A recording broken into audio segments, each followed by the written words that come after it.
નમસ્કાર વિદ્યાર્થી મિત્રો, સ્માર્ટ એજ્યુકેશનમાં આપ સૌનું સ્વાગત છે. દ્વિચલ સુરેખ સમીકરણના આ ચેપ્ટરમાં હવે આપણે આવી ગયા છે લોપની રીતમાં. તો આ વિડીયોમાં આપણે શીખશું લોપની રીત, જેમાં આપણે જોઈશું ઉદાહરણ 8, 9 અને 10. આ ઉદાહરણો લોપની રીતના છે અને લોપની રીત આ વિડીયોમાં આપણે શીખીશું. પરંતુ જો તમે આદેશની રીત ન શીખી હોય તો આદેશની રીતની લિંક તમને અહીંયા આઈ બટન ઉપર મળી જશે, બરાબર? તો તેથી તમે આદેશની રીત પણ શીખી શકશો. તો ચાલો જોઈએ. સૌથી પહેલા ઉદાહરણ 8 લોપની રીતથી. બે વ્યક્તિની માસિક આવકનો ગુણોત્તર આપ્યો છે. એ છે 9:7. એટલે એક વ્યક્તિ એ 9 ગણું ને બીજું 7 ગણું, એમ 9:7 ગુણોત્તરમાં એની આવક છે. બે વ્યક્તિની અલગ અલગ આવક છે અને તેમના માસિક ખર્ચ નો ગુણોત્તર એ પણ 4:3 છે. તો આપણે બે વ્યક્તિના માટે આપણે ધારવું પડશે કે ધારો કે સમીકરણ બનાવવા માટે આપણે ધારવું પડશે. ધારો કે બે વ્યક્તિની માસિક આવક અનુક્રમે માસિક આવક પહેલા અને બીજા વ્યક્તિની માસિક આવક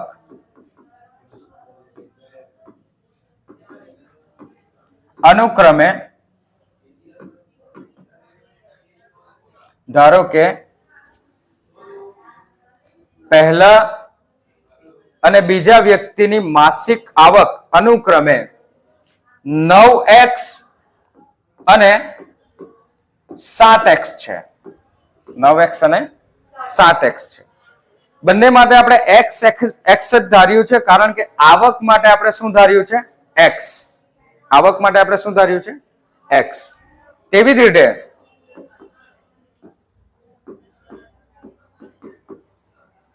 પહેલા અને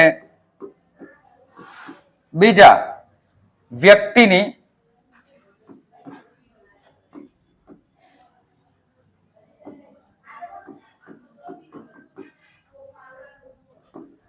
માસિક ખર્ચ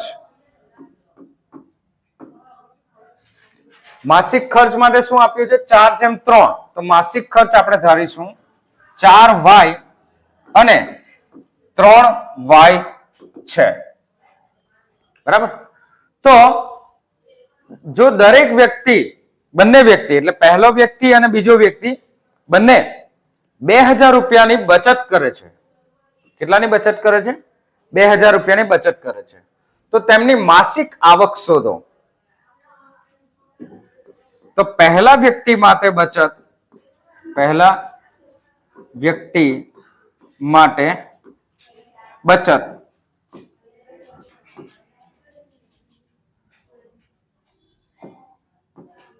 જે સેવિંગ કરે છે, બચત કરે છે એ. તો સૌથી પહેલા આપણે શું જોવું પડશે કે બચત આપણી કેવી રીતે શોધીએ, કે આપણે સેવિંગ્સ આપણને કેવી રીતે મળે. તો એક સામાન્ય સૂત્ર છે બચતનું કે આવક માઇનસ ખર્ચ. આવકમાંથી આપણે ખર્ચ માઇનસ કરીએ તો આપણને શું મળે છે? બચત આપણી. તો આપણી પાસે જે બચત છે એ છે કેટલી છે? 2000. તો એ 2000 ને આપણે જમણી બાજુ રાખીએ. આવક પહેલા વ્યક્તિ માટે આવક કેટલી છે? અનુક્રમે લખ્યું છે એટલે માસિક ખર્ચ અનુક્રમે અહીંયા પણ. તો પહેલા વ્યક્તિ માટે આવક શું છે? 9x. અને પહેલા વ્યક્તિ માટે ખર્ચ કેટલો છે? 4y. અને આ આપણું સમીકરણ બને છે 1. કેમ કે પહેલો વ્યક્તિ પણ 2000 બચત કરે છે ને બીજો વ્યક્તિ પણ. તો બીજા વ્યક્તિ માટે પણ બચત, બીજા વ્યક્તિ માટે બચત. તો બીજા વ્યક્તિ માટે પણ 2000 રૂપિયા એ બચાવે છે. તો બીજા વ્યક્તિનો ખર્ચ કેટલો છે ને આવક કેટલી છે એ આપણે જોવી પડશે. સૌથી પહેલા આવક જોઈએ. તો પહેલા વ્યક્તિની માસિક આવક આપણે શું ધારી હતી 9x, પરંતુ બીજા વ્યક્તિની કેટલી છે 7x, કેમ કે આપણે શું લખ્યું છે પહેલા અને બીજા વ્યક્તિની માસિક આવક અનુક્રમે નો મતલબ થાય પહેલા વ્યક્તિ માટે 9x અને બીજા વ્યક્તિ માટે 7x, તો બીજા વ્યક્તિ માટે શું છે આવક 7x. એવી જ રીતે પહેલા વ્યક્તિ અને બીજા વ્યક્તિ માટેનો માસિક ખર્ચ 4x અને 3y છે, તો આ ખર્ચ બીજા વ્યક્તિ માટે કેટલો હશે 3y. આ બે સમીકરણો આપણને મળ્યા. બરાબર. હવે આપણે આમાં લોપની રીત કરવાની છે. શું કરવાનું છે? લોપની રીત. ચલો બંને સમીકરણો સૌથી પહેલા આપણે લખી દઈએ કે 9x અને 7x માઇનસ 4x અને 4y અને 3y બરાબર 2000 અને આના માટે પણ 2000. આપણું સમીકરણ 1 છે, સમીકરણ 2 છે. સૌથી પહેલા આપણે સમજીએ કે લોપની રીત એટલે શું. તો બે સમીકરણો છે આપણે આ બનાવ્યા, એ જ બે સમીકરણો આપણે અહીંયા લીધા છે. બરાબર. તો સૌથી પહેલા આપણે લોપની રીતમાં કોઈ લોપનો મતલબ જ થાય છે કે કોઈ વસ્તુને આપણે કટ કરવું કે ઉડાડી દેવું. તો આપણે આમાંથી કટ ક્યારે કરી શકીએ? તો સૌથી પહેલા આપણે એમાં ધારવું પડશે કે કયા ચલને આપણે ઉડાવવો છે કે કટ કરવો છે કે લોપ કરવો છે. તો આપણે માની લઈએ કે જે નાની સંખ્યા છે જેમ કે 4 અને 3 એને આપણે કટ કરશું તો આસાની રહેશે. કઈ રીતે પણ આગળ સમજાવું. જેમ કે અહીંયા સૌથી પહેલા આપણે એના સહગુણકો સરખા કરવા પડે. જેમ કે 4 અને 3 જે છે એ સરખી સંખ્યા નથી, અલગ અલગ સંખ્યા છે. એના જે સહગુણકો છે અલગ અલગ છે. તો સહગુણકો આપણે y ને કટ કરવો છે તો y ના સહગુણકો એક સરખા હોવા જોઈએ, અને જો એક સરખા કરવા હોય તો આપણે આ 4 ગુણ્યા 3 કરીએ, સમીકરણ 1 ને આપણે 3 વડે ગુણીએ અને સમીકરણ 2 ને આપણે 4 વડે ગુણીએ. તો જો સૌથી પહેલા આપણે 4 ને 3 વડે ગુણીએ તો કેટલા થઈ જાય -12y. એવી રીતે 3 ને પણ 4 વડે ગુણીએ તો -12y. આ આપણે સરખા કર્યા. જો આપણે સરખા કરીશું ત્યારબાદ જ એનો લોપ કરી શકીએ.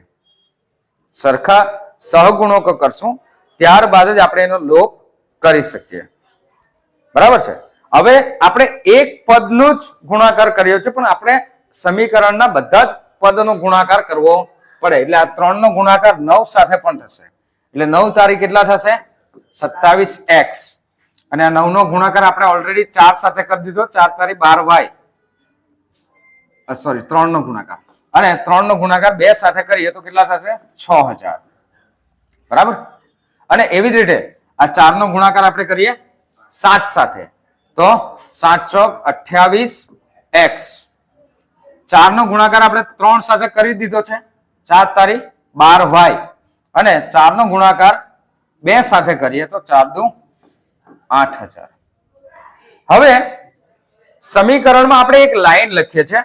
જ્યારે આપણે આવું કંઈક કરીએ તો સમીકરણમાં ઘણા વિદ્યાર્થીઓને અહીંયા તકલીફ થાય છે કે સર સમીકરણ 1 અને 2 નો સરવાળો કરવાનો કે સમીકરણ 1 અને 2 ની બાદબાકી કરવાની. તો જ્યારે પણ આ પ્રશ્ન ઉદ્ભવે તો ત્યારે તમારે શું કરવાનું છે, એના ચિહ્ન જોવાના છે. જેમ કે અહીંયા આ સાઇન, આ ચિહ્ન કયું છે માઇનસ. સરખા ચિહ્ન છે. ચિહ્ન કયા છે સરખા. જ્યારે સરખા ચિહ્ન હોય ને એટલે કે સરખાનો મતલબ શું થાય, બંને માઇનસ હોય કાં તો બંને પ્લસ હોય. તો જ્યારે સરખા ચિહ્ન હોય ત્યારે આપણે કરવાની છે બાદબાકી. શું કરવાનું છે બાદબાકી. તો સમીકરણ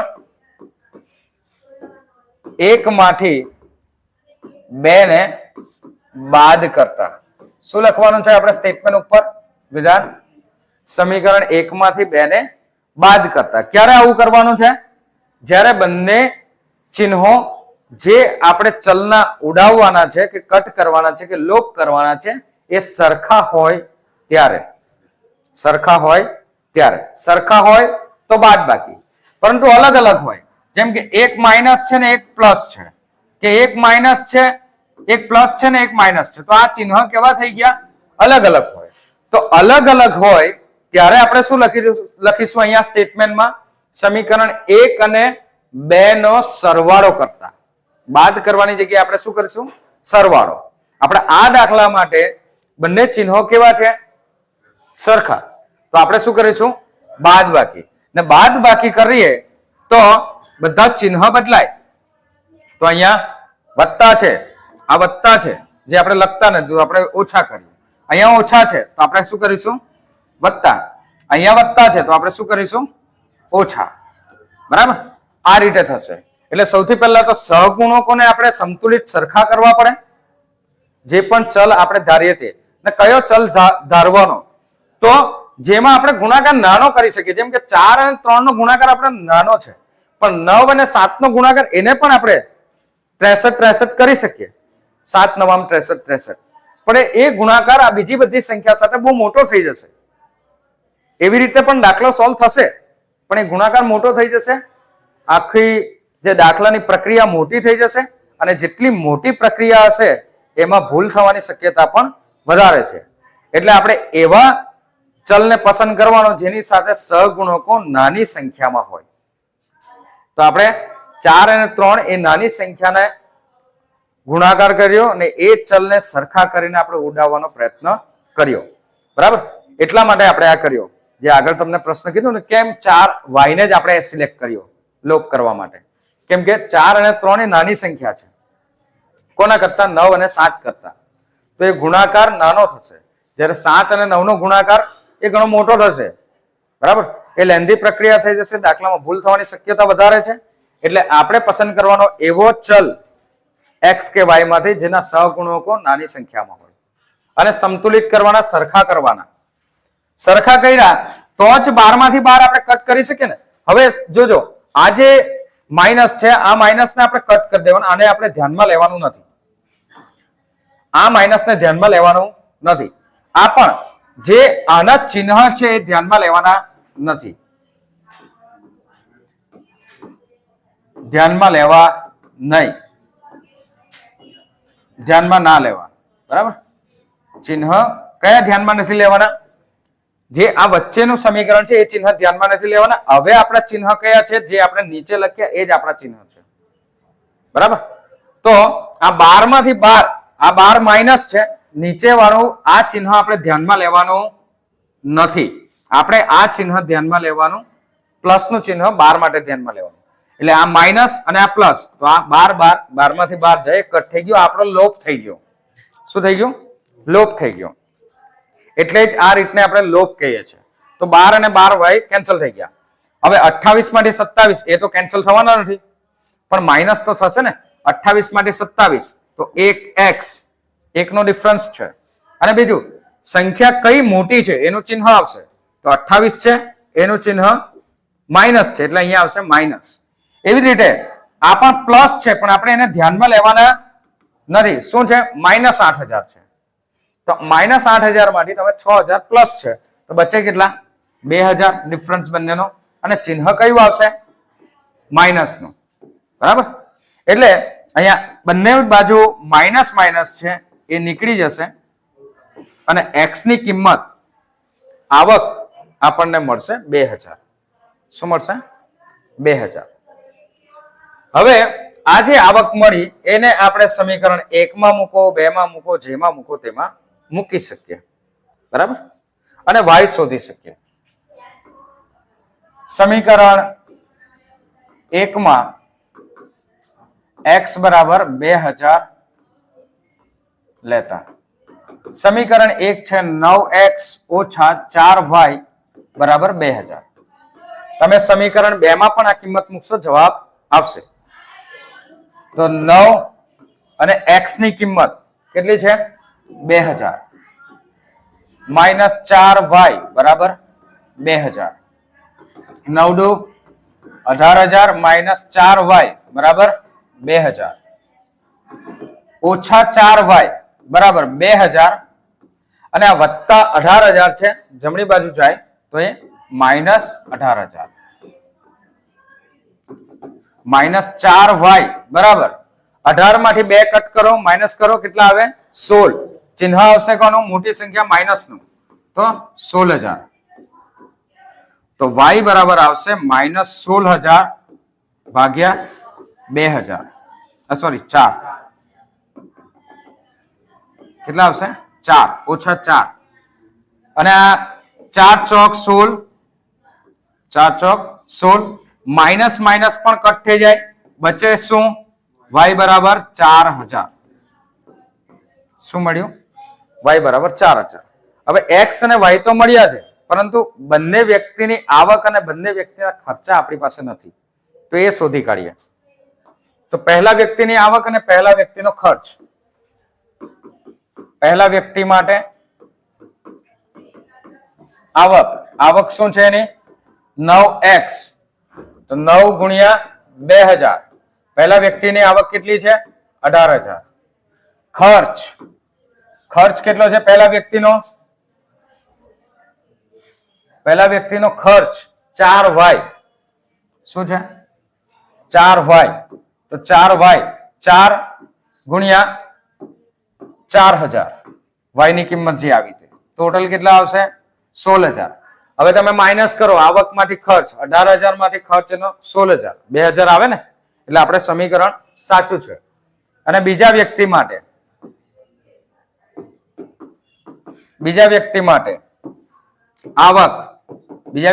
આવક શું છે 7x અને 3y 7x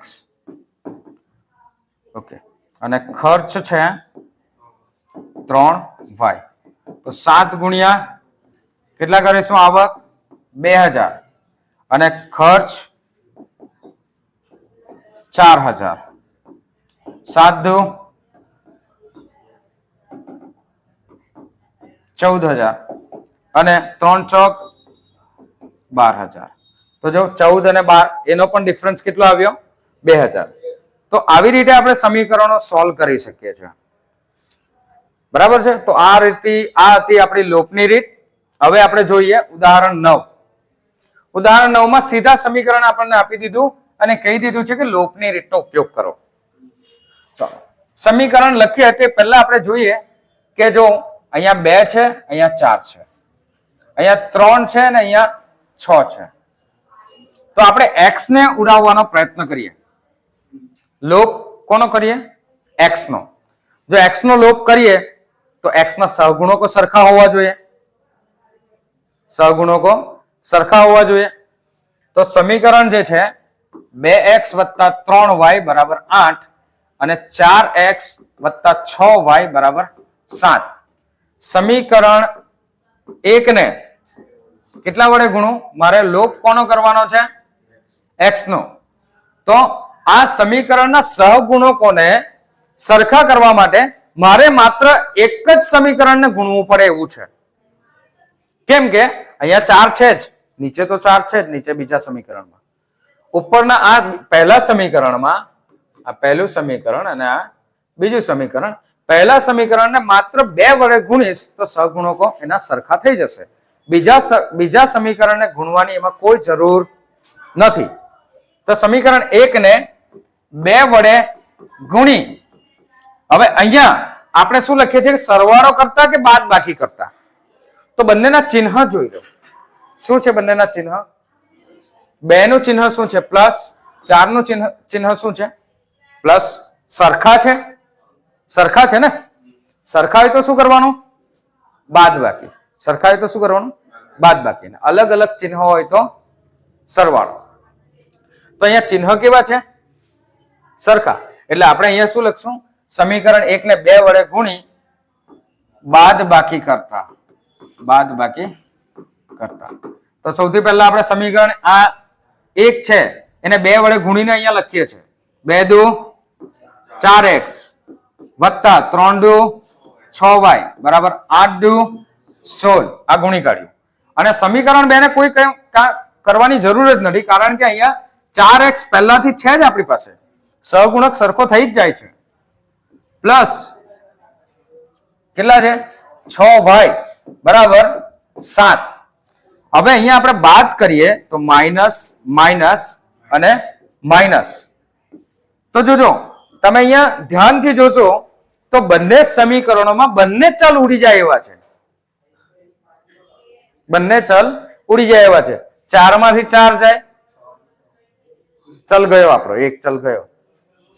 બીજો ચલ 6 માંથી 6 ગયો, બીજો ચલ પણ ગયો. બરાબર. એટલે અહીંયા કોઈ ચલ જ આપણને મળતા નથી, ખાલી સંખ્યા જ મળે છે.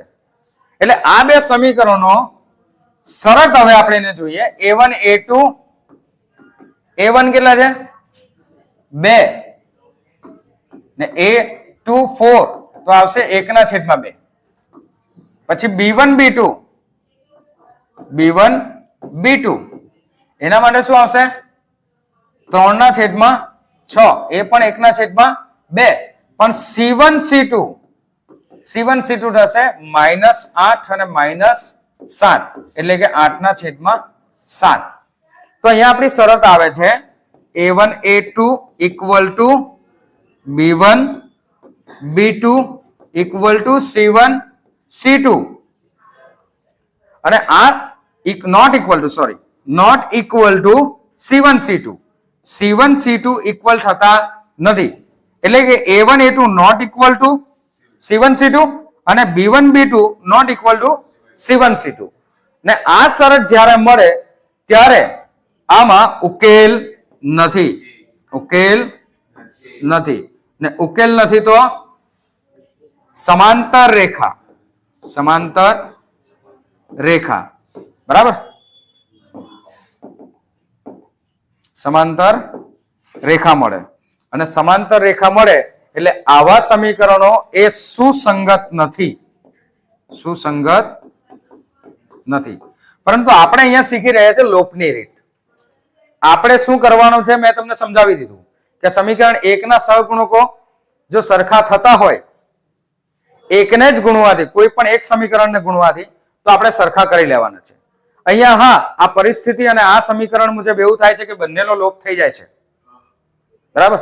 જો એકનો જ લોપ થતો હોય તો આપણે અહીંયા કોઈ એક ચલ આપણને મળશે ને એ ચલની કિંમત આપણે બીજામાં મૂકીશું કોઈ પણ એક સમીકરણમાં તો આપણને બીજો ચલ પણ મળી જશે. આ જ છે લોપની રીત. બરાબર. ચાલો ઉદાહરણ 10. બે અંકોની એક સંખ્યા અને તે સંખ્યાના અંકોની અદલા બદલી કરતા મળતી સંખ્યાનો સરવાળો.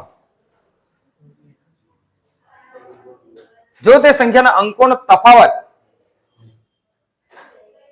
અદલા બદલી કરતા મળતી સંખ્યાનો તફાવત જો તે સંખ્યાના અંકોનો તફાવત 2 હોય તો તે સંખ્યા શોધવાની છે. બરાબર. તો ધારો કે સૌથી પહેલા આપણે ધારવું પડશે, ધારો કે 2 અંકોની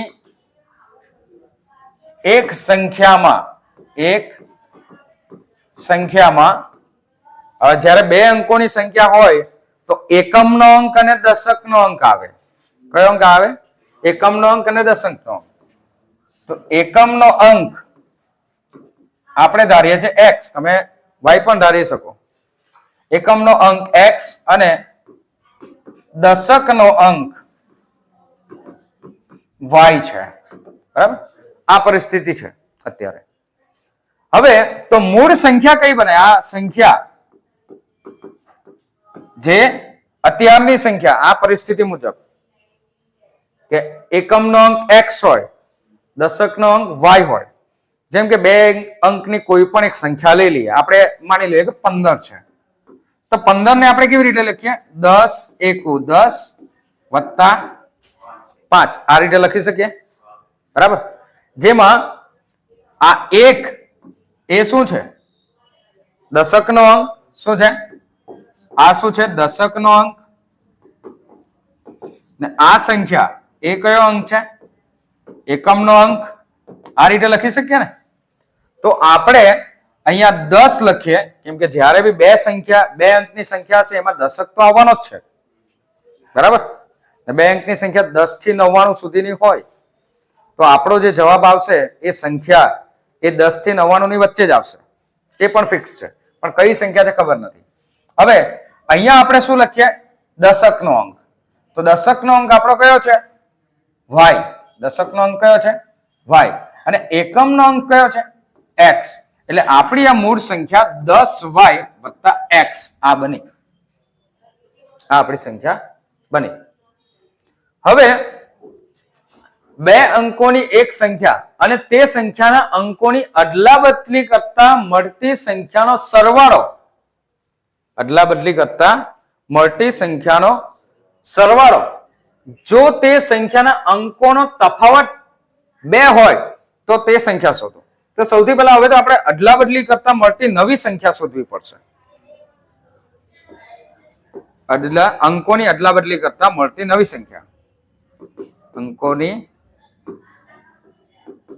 અદલાબદલી કરતા મળતી નવી સંખ્યા.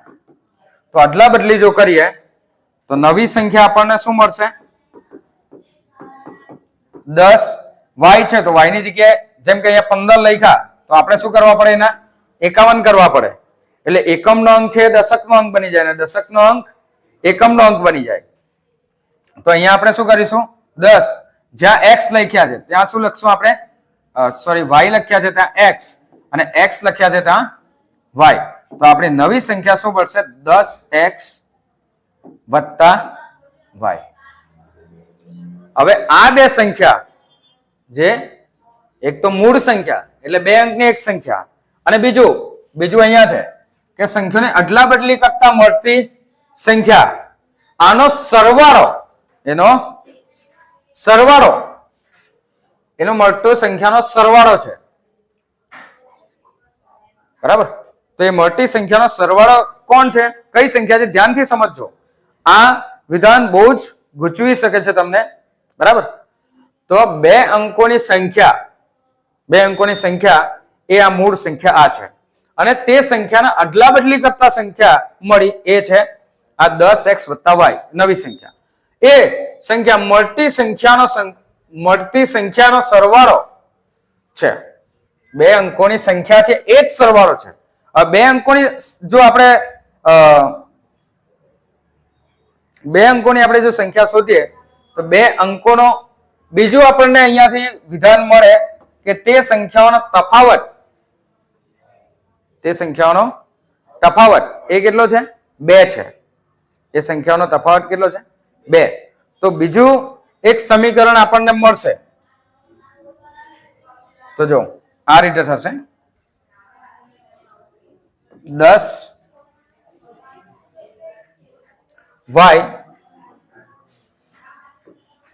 + x 10y + x વત્તા 10x + y. આ આપણી મૂળ સંખ્યા છે, મૂળ સંખ્યા, અને વત્તા નવી સંખ્યા. તો બે અંકોની એક સંખ્યા એટલે કે આપણી નવી સંખ્યા, મૂળ સંખ્યા, અને ત્યારબાદ તેના અદલાબદલી કરતા મળતી સંખ્યાનો સરવાળો. મળતી સંખ્યા એટલે અદલાબદલી કરીએ તો આપણને નવી સંખ્યા મળે, એટલે નવી સંખ્યા આપણને મળી 10x + y. એ સંખ્યાનો સરવાળો 66 છે. આ જે દાખલાની રકમ છે એમાં 66 લખવાનું રહી ગયું હતું, તો એ જોઈ લેજો. 66 છે એટલે આ બેનો સરવાળો અહીંયા થાય છે 66. તો બરાબર આપણને લખશું અહીંયા 66 ને આના પરથી મળશે આપણને સમીકરણ 1. તો 10 અને 1y ટોટલ કેટલા y? 11y. એવી રીતે x અને બીજા 10x ટોટલ 11x બરાબર 66. બરાબર 66. એટલે x ને આગળ લઈ લીધું તો આગળ લઈ લઈએ 11x + 11y બરાબર 66. બધાને 11 વડે આપણે ભાગાકાર કરીએ તો x + y બરાબર આવશે 6. x + y બરાબર મળશે આપણને 6. આ આપણું સમીકરણ પહેલું, જે આપણને આ સ્ટેટમેન્ટ પરથી મળ્યું છે કે બે અંકોની એક સંખ્યા જે મૂળ સંખ્યા છે એ બે અંકોની 10y વત્તા x છે ને તે સંખ્યાના અદલા બદલી કરતા આપણને જે નવી સંખ્યા મળે એ છે 10x વત્તા y અને આ બે સંખ્યાનો સરવાળો કરીએ તો આપણને મળે છે 66. કેટલા મળે છે? 66. તો મૂળ સંખ્યા વત્તા નવી સંખ્યા 66. બરાબર. તો અહીંયા 10y અને 1y 11y, x અને 10x 11x બરાબર 66. બધાને 11 11 વડે ભાગી કાઢીએ તો આપણને સમીકરણ મળે x વત્તા y બરાબર 6. હવે બીજા સમીકરણ માટે બીજું સ્ટેટમેન્ટ અહીંયા આપ્યું છે એ જોજો. આ આપણે બીજું સ્ટેટમેન્ટ અહીંયા છે કે તે બે સંખ્યાના અંકોનો તફાવત, તે બે સંખ્યાના અંકોનો તફાવત, આપણે જે અંકો ધાર્યા છે એ અંકો શું ધાર્યા છે? તે અંકોનો તફાવત 2 છે. એ બે અંકો છે x અને y અને બંનેનો તફાવત એટલે માઇનસ આવશે 2. તો આ આપણું સમીકરણ 2. હવે સમીકરણ 1 અને 2 નો લોપ કરીએ તો તે જોજો. સમીકરણ 1 અને 2 નો આપણે શું કરવું પડશે? સરવાળો કરીએ કે બાદબાકી કરીએ? બે સમીકરણો છે, બંનેમાં કોને આપણે ઉડાવવું છે એના પર એ ડિપેન્ડ કરશે. જેમ કે અહીંયા y ને ઉડાડવું આપણા માટે ઈઝી રહી જશે. સમીકરણ અહીંયા જો પ્લસ છે, અહીંયા માઇનસ છે, તો સમીકરણ 1 અને 2 નો સરવાળો કરતા લખવાનું. સરવાળો આપણે ક્યારે કરવાનું? જ્યારે ચિહ્ન અલગ અલગ હોય. આપણે જે ચલનો લોપ કરવાના છે જેમ કે y તો y નો ચિહ્ન એક પ્લસ છે, એક માઇનસ છે. તો આપણે શું કરવાનું છે? સમીકરણ 1 2 નો સરવાળો કરવાનો. પણ જો બંને આપણે તમે x ને જોડાવો તો પછી તમારે કરવું પડશે બાદબાકી અને ચિહ્ન પણ બધા બદલવા પડશે. એટલે x વત્તા y બરાબર 6 ને x ઓછા y બરાબર કેટલા આવશે? 2. -2 નહીં, સોરી, -2 તફાવત નથી, 2 છે. એટલે સરવાળો જો કરીએ તો આપણે કોઈ ચિહ્ન બદલવાની જરૂર નથી. x અને x 2x, x માંથી x જાય કટ થઈ ગયા, 6 ને 2 8, x બરાબર 8 ભાગ્યા 2, x બરાબર આવશે 4. x બરાબર કેટલા આવશે? 4. બરાબર છે? ઓકે. હવે x બરાબર જે આપણને કિંમત મળી એ આપણે સમીકરણ 1 માં લઈએ કે x બરાબર 4 ને સમીકરણ 1 માં મૂકતા સમીકરણ 1 છે x વત્તા y બરાબર 6. x ની કિંમત આવી 4 વત્તા y બરાબર 6, y બરાબર 6 ઓછા 4, y આવશે 2. y કયા આવશે? 2. તો આ બે અંકોની સંખ્યા એ મૂળ સંખ્યા જો આપણે શોધવી હોય તો મૂળ સંખ્યા જે આપણને દાખલામાં કીધી છે એ આપણે શું ધારેલું હતું? 10y વત્તા x, 10y વત્તા x. 10 y ની કિંમત કેટલી આવી? y ની કિંમત કેટલી આવી? 2. અને x ની કિંમત કેટલી આવી? 4. 10 દુ 20 વત્તા 4 24. એટલે આ જે સંખ્યા છે એ સંખ્યા 24 છે. 24 ની આપણે જો અદલા બદલી કરીએ તો આપણને મળે કેટલા? 42. બરાબર? કેટલા મળે? 42. અને એ બંનેનો સરવાળો કરીએ 24 વત્તા 42 તો આપણને મળે 66. એટલે સમીકરણ આપણે જે વિધાન કીધું છે એ સમીકરણ મુજબ સોલ્વ પણ અહીંયા થઈ જાય છે. ચેક કરી લીધું આપણે. બરાબર? અને બીજું કે બંનેનો તફાવત 4 અને 2 નો તફાવત એ કેટલો આવે છે? 2. તો એ પ્રમાણે પણ બીજું સમીકરણ પણ આ પ્રમાણે આપણે ચેક કરી લીધું. જે વિધાન આપ્યું છે સાચા વિધાનો છે ને આ રીતે આપણો દાખલો સોલ્વ થશે. તો આ હતી લોપની રીત. બરાબર?